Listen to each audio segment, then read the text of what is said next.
pessoal, tudo bacana? Eu sou a Andy do Mon Petit Poisson, tá rolando mais um vídeo aqui no blog. Esse vídeo não é um resumo, mas é um vídeo bacana onde vou falar de livro também. É o resumo da coluna Mais Legal de. Esse vídeo em questão é o Mais Legal de julho. Para quem não sabe, para quem não conhece, essa coluna ela funciona o seguinte: durante todos os meses, né, eu faço várias resenhas de livros aqui no blog.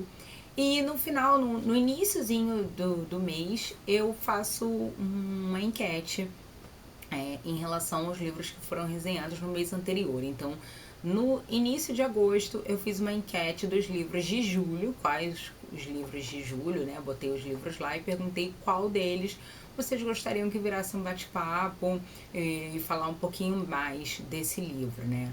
Então, vocês votaram, o mais votado, ele vira essa coluna que é o Mais Legal de. Se for um livro único, eu vou contar mais detalhes sobre ele, enfim, por que eu gostei, não gostei e por aí vai. Se ele for uma série, eu sempre faço um apanhadão geral de tudo que eu tô curtindo, não tô curtindo e as minhas expectativas pro próximo livro, ou próximos livros, né? Dependendo do que já tenha saído aí da série. Nesse mês de julho, vocês votaram e o mais legal que vocês querem que fale rolou com Lírio Azul, Azul Lírio, da Meg Steve Fighter. Esse é o livro 3 da série dos Garotos Corvos. Posso começar falando pela capa? Adoro a capa dessa série, adoro as capas dessa série. Quem realmente escolheu ou quem criou essas capas realmente estão muito bonitas, elas são muito elegantes. Eu acho que é o tipo de livro que você realmente se apaixona pela capa, né? Eu sei que quem vê cara não vê coração, né? Às vezes a gente olha um livro e fala, meu Deus, a capa é linda, e quando a gente começa a ver, a gente percebe que a história não é tão bacana assim. Mas essa série, as capas são muito bonitas, as capas são muito interessantes e elas sempre têm a ver um pouco com o que a história vai ser retratada. Nesse caso, que é o livro 3, a personagem principal é a Blue, aqui do livro. Na verdade, como é que tá funcionando essa série da Saga dos Corvos, né? A gente tem os meninos corvos, enfim, e que, vamos dizer assim, é como se fosse uma cidade do interior, uma cidade pequena, e tem uma escola cara, uma escola de nome, onde os playboyzinhos, se a gente poderia dizer assim, eles vão estudar lá, sendo que são só meninas, né? Então é meio por isso, e aí esse apelido é por causa da escola, tem um símbolo, enfim. No primeiro livro, a gente já começa a história com a Blue contando que ela tem uma lenda, vamos dizer assim, que ela vai matar a pessoa porque ela se apaixonar, né? Que ela vai, tipo, vou beijar quem eu amar de verdade, eu não vou poder ficar com ela, porque se eu ficar com ela eu vou matar essa pessoa. E ao mesmo tempo, a família dela é meio vidente, eles conseguem ver as pessoas que vão morrer, né? Não todo mundo assim, mas tem um ritual e ela amplifica esses poderes. Então ela começa vendo que algumas pessoas vão morrer, vai anotando o nome e aí, sei lá, elas tentam dar uma ajuda para as pessoas da cidade, falando, filho, organizem suas coisas, organizem suas vidas, enfim. Então a história começa muito desse ponto. E a Blue, na verdade, ela não era protagonista no primeiro e no segundo livro. Assim, ela não é principal. No primeiro livro e no segundo gira muito em torno dos meninos. Só que no segundo livro, no final do segundo livro, teve um final que foi meio de tirar o fôlego, que eu falei assim, caraca, tu tá de sacanagem que tu vai terminar o livro assim, entendeu? Então, quando chegou esse terceiro, na verdade, né, quando saiu a capa do terceiro, quando saiu a sinopse do terceiro livro, eu acho que todo mundo que estava acompanhando a história já tava louco pra ler. Porque eu pelo menos pensei assim, cara, vai ser o livro que vão começar a explicar mais da protagonista e mais também da família dela, porque a família dela aparece, né, a mãe dela, as tias, né, primos, enfim, elas são importantes, mas ao mesmo tempo elas não aparecem tanto assim na história, né, porque a história ainda não é delas, como diz o pessoal, a história não é delas ainda. Então, no primeiro livro, a gente tem o Richard, que é o Gansey, e falando todo dessa ideia das linhas lei, dessas coisas de magia no mundo. Assim, se vocês já pararam para ver algumas teorias da conspiração, a ideia da magia, de poderes mágicos, que o mundo é mais forte ou mais fraco, você consegue ver essas coisas de mitos e lendas, é onde passam as famosas linhas leis, que são linhas com poderes, se a gente puder resumir muito. E aí a história é baseada nisso, porque este menino, ele está em busca dessa linha, né? Em busca de acontecimentos, vamos dizer assim, de coisas importantes que acontecem na linha, personagens, enfim. Aí vai contando a história dele. Então, ele é o protagonista no primeiro livro, os garotos entram na jogada também, e a Blue entra de gato nesse navio por causa de uma coisa que ela viu. Né? Então ela, nesse negócio de todo mundo canaliza energia, puxaram ela e falaram vem, e ela viu, então ela entrou nessa história meio por causa disso. Então ela não é a protagonista no primeiro livro, ela tá com os meninos, ela comparece, ela vai atrás dessa aventura, porque a vidinha dela também é meio sem graça, né, por causa dessa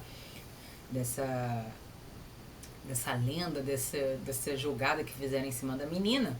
Então o primeiro livro é mais pra gente se situar. Só que no momento que a gente começa a se situar, a gente começa a perceber que tem dois núcleos de personagens muito interessantes.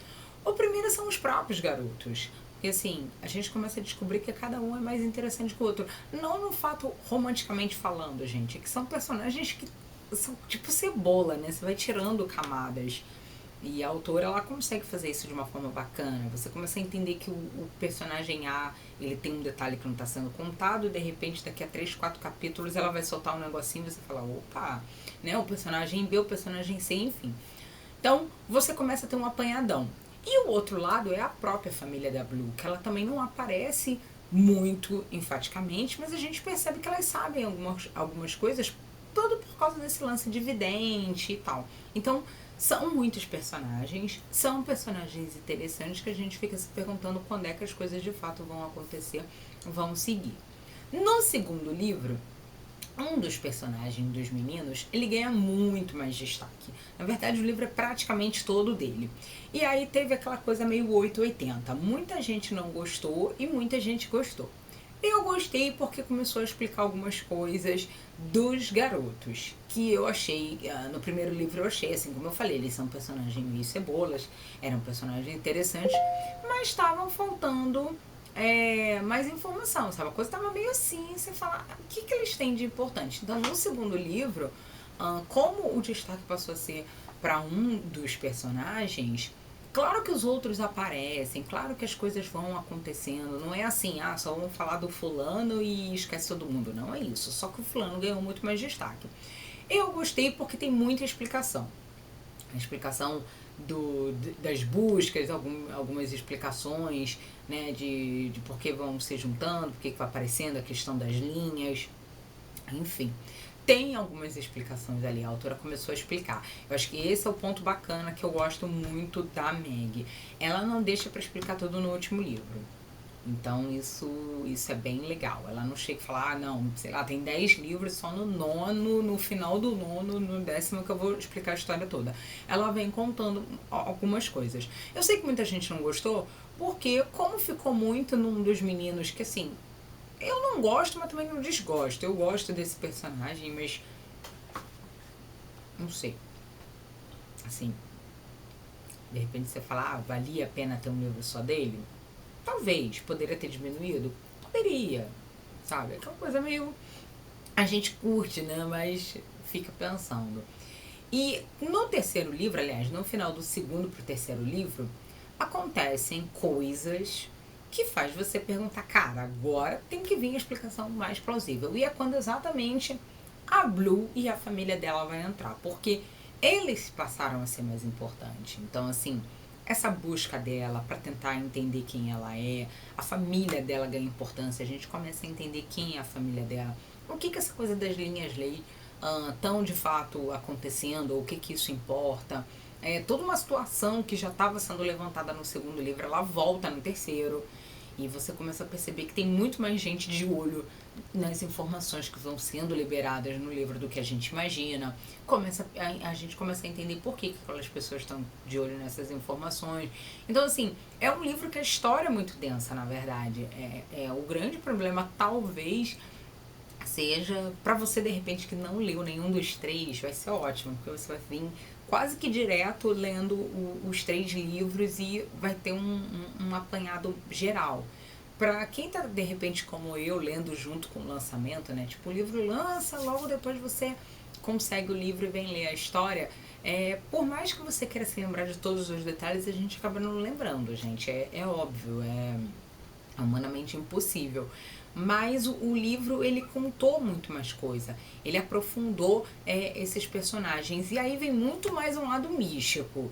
Né? Vem toda essa explicação mágica aí que a autora vai jogar em cima das linhas lei. E claro que tem o próximo livro, que a princípio é o último livro, mas como eu sempre brinco com vocês, eu falo que cabeça de autora é uma coisa que a gente não pode prever. Pode ser que seja o último livro e de repente ela tá lá escrevendo e ela fala, não, então eu acho que tem que ter um quinto para terminar essa história. Então, a princípio, o próximo é o último, mas fica essa dica que tudo pode mudar, né? Band News, a cada 20 minutos muda as coisas. Então, assim, foi um livro que eu gostei, foi um livro que eu gostei da história. A história é um pouco mais densa, a gente precisa prestar atenção, a gente precisa lembrar de algumas coisas anteriores. É uma história que tem muito mais explicação, então esse é o ponto muito positivo. A autora, ela vem trazendo essas informações. E para o último livro, vamos supor, se de fato for o último livro, o que eu fico feliz, ou vou ficar feliz, é porque assim, claro que tá faltando alguns detalhes, mas por exemplo, o final, a autora adora jogar um final que ela te joga uma informação que ela não contou a história toda. E você vai falar, cara, tem sacanagem que vai ser o final assim, sabe? Você fica muito ansioso pelo próximo livro. Então, assim, eu já tô ansiosa, porque, claro, é o último livro de uma série, a gente fica ansioso, mas eu tô ansiosa porque várias coisas aconteceram neste livro, né? Principalmente na terceira parte, se a gente dividisse a história em três, na terceira parte do final, né? A última terça parte, que foram bem interessantes, que levantaram muito a questão das linhas lei, que deram gancho todo para a família da Blue, que a gente começa a se perguntar quem elas são, porque alguns personagens eles só são lembrados falando. Então, assim, vamos supor, a gente nunca vê o personagem. Eu comento com alguém, entendeu? Fulana, não sei o quê. Mas a gente nunca vê a fulana, né? A fulana é sempre comentários, é sempre indagações dos outros personagens, né? Então tem muito disso. A autora, ela levantou algumas bolas, ela deixou algumas coisas em aberto, claro que ela só vai responder no próximo livro, mas ela deixa você com essa expectativa. Então, eu acho que o positivo dessa série é que você não fica com aquela sensação de que tá faltando coisa. Assim, tá faltando, porque tem várias coisas pra contar, mas você não fica achando que tá faltando coisas do tipo, nossa, tá muito maluco isso, essa história tá muito sem pé nem cabeça, essa história não tá fechando. Então, no final, ela começou com um personagem, que é o principal, que é o Richard, né, o Gansey, e do nada ela jogou os garotos, ela aprofunda um deles, ela joga a Blue, ela joga a família dela, ela tem outros personagens que aparecem no segundo livro, principalmente, eles vêm pro terceiro. Outras coisas aconteceram no terceiro livro e eles vão aparecer no quarto, esses personagens. Então, assim, é uma coisa muito rica, não é uma coisa que você fica pensando, não, a autora deixou isso muito de lado, a autora não quis evoluir nisso. Então, é um livro que eu tô esperando muito pro próximo, assim, sinceramente. Eu não sei o que pensar do próximo livro, eu não tenho nem teorias, porque tem tanta coisa que eu já pensei sobre essa série, que eu não sei, assim. E eu acho que talvez o ponto mais que eu vou ficar mais chocada é a questão do romance, porque quase não tem. Então, se vier uma coisa muito melosa de romance, eu acho que eu vou ficar meio decepcionada, porque nos 3 livros a gente tem algumas coisas que são mencionadas, claro, mas não é o foco, então isso é bom. A gente tem uma aventura muito interessante, a gente tem coisas acontecendo num plano mágico, numa coisa meio normal. Então é um livro que mistura muitas coisas que eu particularmente gosto. E eu gosto, eu sou muito fã da autora. Então não tem como eu virar pra vocês e falar, não, né? Eu gosto bastante. Então é isso, gente. Vamos torcer pro último livro chegar o quanto antes. Eu espero que chegue, sei lá, ano que vem, 2016. Não sei como é que tá essa questão, né, de ser lançado lá fora e aqui também. A gente sabe que alguma coisa que é lançada lá fora leva entre 3 e 6 meses para chegar aqui no Brasil, a não ser que seja lançamento simultâneo. Mas eu gostei, assim, bastante. Então realmente eu indico para vocês a série dos Garotos Corvos, a saga dos Corvos, na verdade. Os 3 livros, eles já estão todos resenhados aqui no blog. Então se vocês quiserem conhecer um pouco mais do que eu relatei em cada um deles separadamente, os links estão aqui embaixo para quem está acompanhando pelo post no blog. E se você está acompanhando pelo canal do blog no YouTube, tem no Mostra Mais, tem os links dos 3 livros para vocês entrarem com calma e conferir também. Beleza? Bom, gente, eu espero que vocês tenham gostado desse vídeo. No final, aliás, no início de setembro, eu vou fazer a votação com as resenhas de agosto, então já fiquem de olho nas resenhas que estão indo ao ar durante o mês. E é claro, espero vocês para votar e definir qual vai ser o próximo mais legal né? Espero que vocês tenham gostado. Se vocês gostaram, dê um curtir, dá um curtizinho aqui no vídeo. Se inscrevam no canal, podem compartilhar os vídeos nas suas redes sociais aí, né, daquela coisa bacana para todo mundo saber, para todo mundo interagir. É tão bom quando todo mundo lê o mesmo livro que a gente gosta, né? Eu fico bem assim, tem gente para contar. E é claro, além aqui do YouTube, o blog tá no Facebook, no Twitter e no Instagram. Eu tô sempre lá falando um pouquinho de livros, séries, filmes, fazendo essa fofoquinha básica, soltando todo o veneno. E eu espero vocês, beleza? Super beijo! Até o próximo Mais Legal ou os vídeos aqui do Mon Petit Poisson. Tchau, tchau, gente.